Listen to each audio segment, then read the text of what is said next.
அஸ்ஸலாமு அலைக்கும் வரஹ்மத்துல்லாஹி வபரகாத்துஹு. தினமும் ஒரு துஆ. இந்த வாசகத்தை ஓதுவதால் இவ்வளவு நன்மை கிடைக்குமா என்று கேட்பவர்கள் ஆச்சரியப்படக்கூடிய அளவிற்கு அளவிலா நன்மைகளை பெற்றுத்தரக்கூடிய ஒரு வாசகத்தை ரசூலுல்லாஹி ஸல்லல்லாஹு அலைஹி வஸல்லம் அவர்கள் நமக்கு கற்றுக் கொடுக்கிறார்கள். புகாரி எனும் நூலில் இடம்பெறக்கூடிய 7563வது ஹதீஸிலிருந்து நாம் இதை அறிந்து கொள்கிறோம். இதை சொல்லுவது நாவுக்கு மிகவும் இலகுவானது. நன்மை தீமை எடை போடப்படும் தராசில் நன்மையின் அளவை அதிகமாக்கக்கூடியது.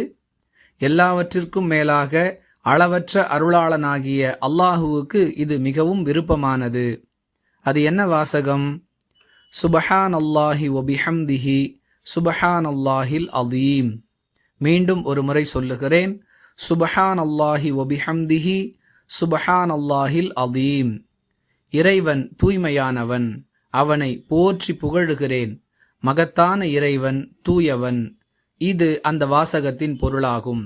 அன்பிற்குரியவர்களே, சொல்லுவதற்கு மிகச் சுலபமான இந்த வாசகத்தை, நன்மையின் எடையை அதிகமாக்கி தரக்கூடிய இந்த வாசகத்தை, அல்லாஹுவுக்கு மிகவும் விருப்பமான இந்த வாசகத்தை நம்மால் இயன்ற அளவிற்கு அதிகமாக ஓதிக்கொள்வோம். மீண்டும் ஒரு முறை சொல்லுகிறேன். சுபஹான் அல்லாஹி வபிஹம்திஹி சுபஹான் அல்லாஹில் அதீம். அதிகமாக ஓதி பயன் பெறுவோம். வாஹிரு தஅவானா அனில் ஹம்துலில்லாஹி ரப்பில் ஆலமீன். அஸ்ஸலாமு அலைக்கும் வரஹ்மத்துல்லாஹி வபரகாத்துஹு.